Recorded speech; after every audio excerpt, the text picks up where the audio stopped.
Hello! I know I don't post videos very often, but I had an idea for a thing, so I'ma do it. You may have noticed I have cleaned up the cave walls.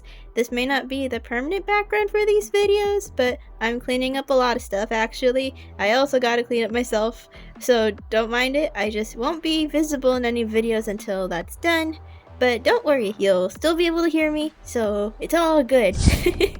So that's the beginning stuff.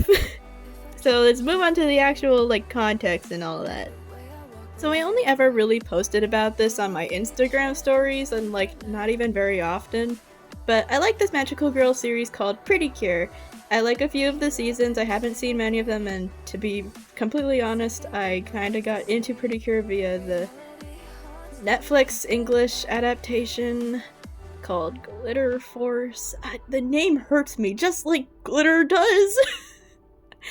So I'm sorry. With Smile Pretty Cure and Doki Doki Pretty Cure, I only know the Glitter Force version, and I know they cut out a lot of episodes from what I could tell just by the wiki. I haven't looked at the whole wiki, but I was looking at some of the trivia in parts of the wiki, and I'm like, dang, they cut out a lot. But anyways, there are ones that I have watched the Japanese versions, well, I mean, I don't think they have English versions, but the ones that I have watched, in their Japanese original versions, it's Pretty Cure a la mode and Delicious Party Pretty Cure. And as of recording this, I haven't watched all the episodes, so I might be missing out on a bit of stuff. But this challenge actually concerns Pretty Cure a la mode. So I'll be giving context about that show. In Pretty Cure a la mode, they explain that sweets have this power or energy, and that power slash energy is what gives people joy and happiness and cheer, and it's what makes people smile when they eat sweets. And the villains in that show, they're stealing this energy, and they even steal this energy from within people after they eat sweets, and it's miserable and bad, and they're terrorizing people and causing and wreaking havoc. So it's the Pretty Cure's job, it's their job to stop the villains and defeat them, save the sweets and the people, and stop the villains from doing bad stuff. So when it comes to the magical girls specifically, there's these things that aren't necessarily just exclusive to them, but there's something about theirs, their versions of it that are special. There's these things in the show called animal sweets with animal decorations, they're decorated to look like animals. And in the show, when these 5 magical girls have their animal sweets, something happens in the show, and there's a villain that they have to fight. And then they realize that these sweets are important, and they realize we made them with love, we made them for the people we love, and that makes them precious and important, so they need to be protected. So the energy from the animal sweet that they have surges, becomes an animal sweets crystal, and then they can transform into a magical girl and fight the villain and protect the things that are precious and important to them. And then they're a magical girl, they become a Pretty Cure and join the team. However, in the show, they make a lot of animal sweets that don't have respective magical girls, and they don't get turned into animal sweets crystals. But they did make merch of those animal sweets in the style of the animal sweets crystals that the magical girls use to transform. And you may be wondering, or not because it's probably really obvious, why am I bringing up the animal sweets merch? It's because I have a few pieces myself. And I started thinking, these animal sweets don't have respective magical girls. What if I made magical girls for these animal sweets and tried to make them look like how I would think that they would look like if they were in the show? So then I was like, yeah, I'm gonna do that. I have 3 of them that don't have respective magical girls, but I didn't have any ideas for the other 2, so I just stuck with one, and if I decide to do the other 2 later, I'll do that. But the one I decided to do for this particular challenge was this stack of bear pancakes. It has a green little star crystal in the whipped cream, and these little berries, they look like strawberries, but in the show they look like raspberries, but on the toy they look like strawberries, so I decided they're interchangeable, but whatever. So this is the one I'm doing the magical girl for. So we're heading into kind of mostly unscripted territory. I didn't really have a script for the beginning either, but I had like general guidelines, like explain the plot of the show, explain the merch parts, give context, yada yada yada, blah blah blah. But I don't do well with scripts, so now it's just generally, I'm gonna talk about this and hope it doesn't come out bad. So even though I do character creation, like that's part of my hobby, and character design is, you know, a part of that, I don't normally design stuff like this, so, you know, this is the challenge. That's, like, it's not just a challenge of just, like, you know, make it look like it's part of the show, and try and follow, like, the quote-unquote rules. I say quote-unquote because I don't think they were ever, like, you know, this is how you make a magical girl for this show, you know, but, like, it's also the challenge of, can I design something that looks good and follows these, you know, invisible rules? So I'm just gonna go over my process and hopefully it makes sense.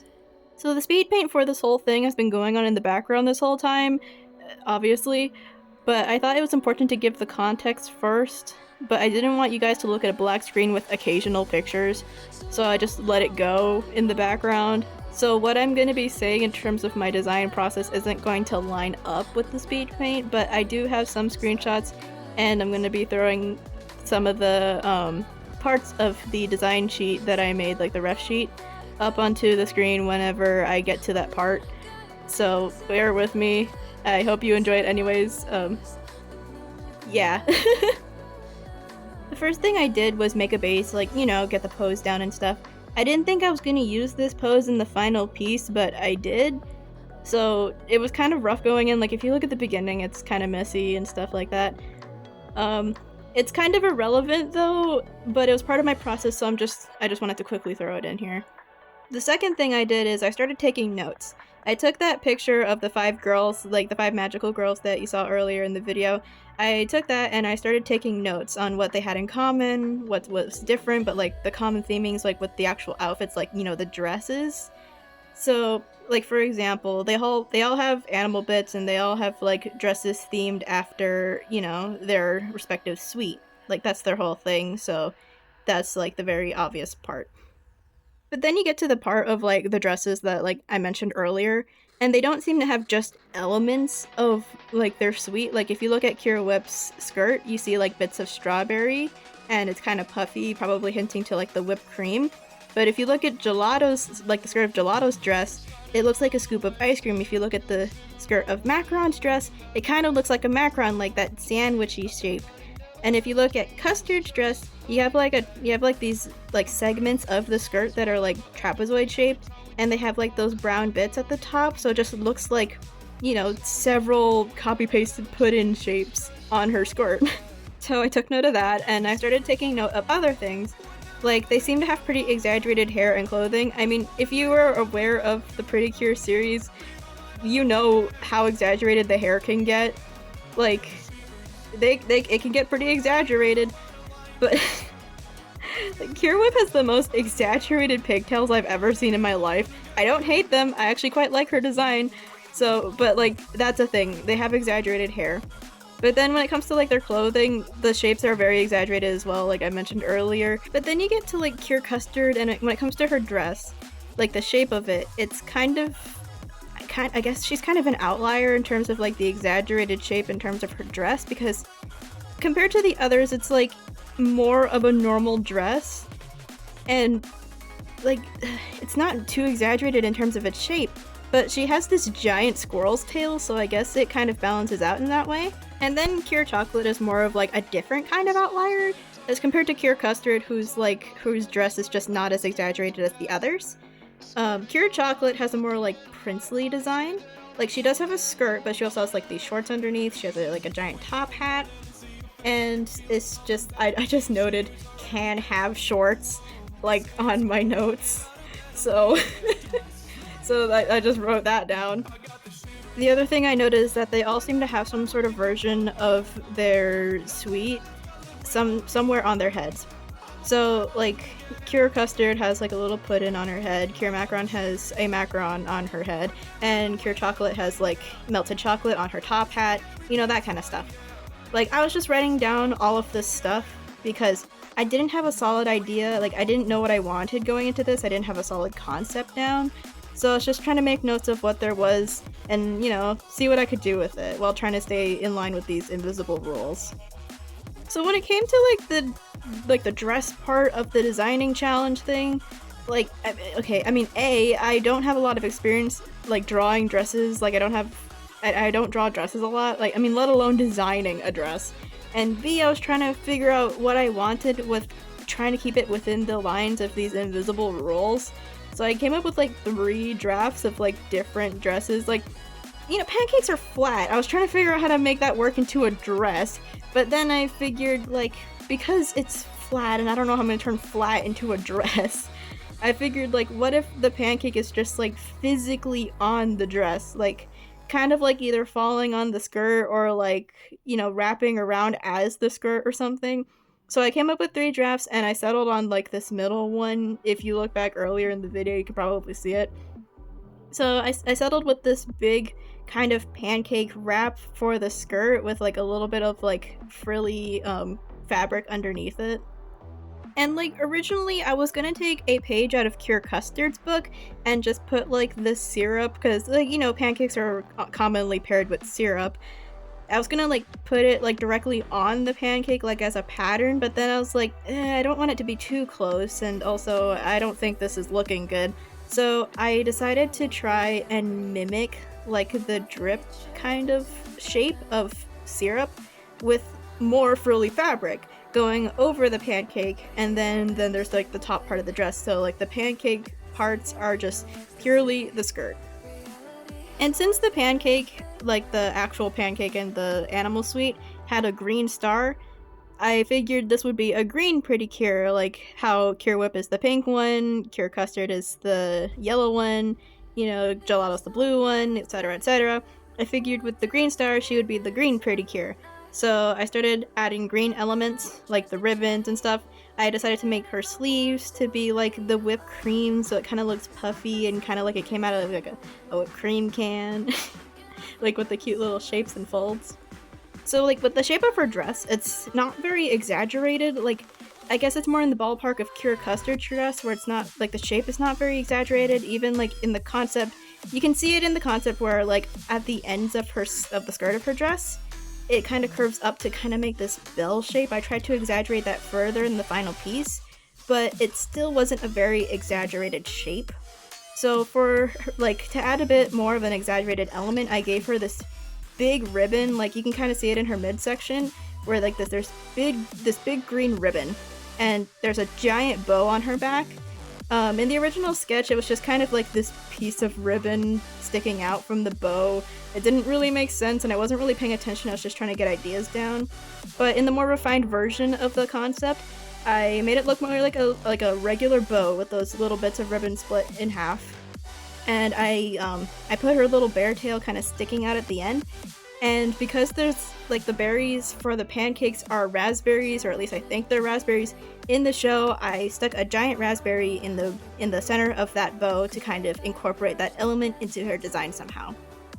I didn't give her like a civilian design, but I did draw up her civilian hair to kind of show how exaggerated the hair becomes when she transforms into a magical girl. Like, you can see it in the show, like the characters have more tame hair before, you know, transforming into magical girls.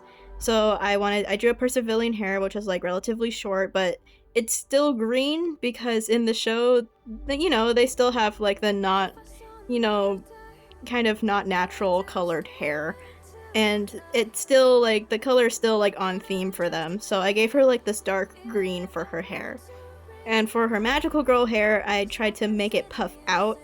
And like I wanted to tie it off a little bit at the end so it doesn't look too much like Kira Macaron's hair.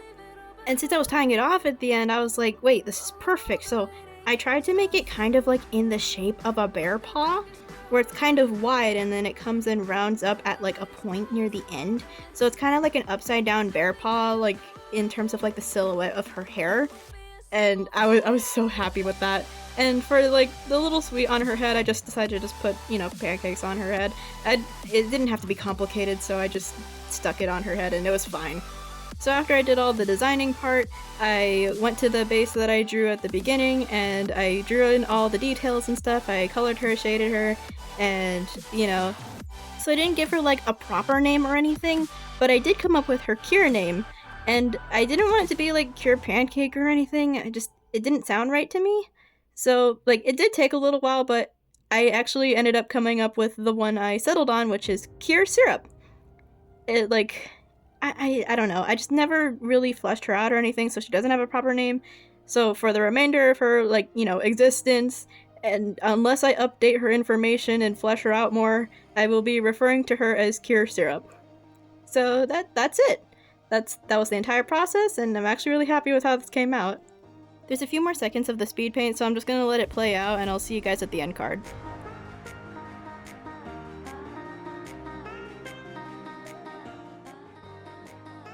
I don't usually talk this much for videos. I think this is the first time I've talked for the entire duration of one, and I don't know when or even if I'll do this again because I'm not usually really comfortable with talking this much in videos. But I hope you enjoyed it anyway. Thank you for watching, and I hope you have a good day.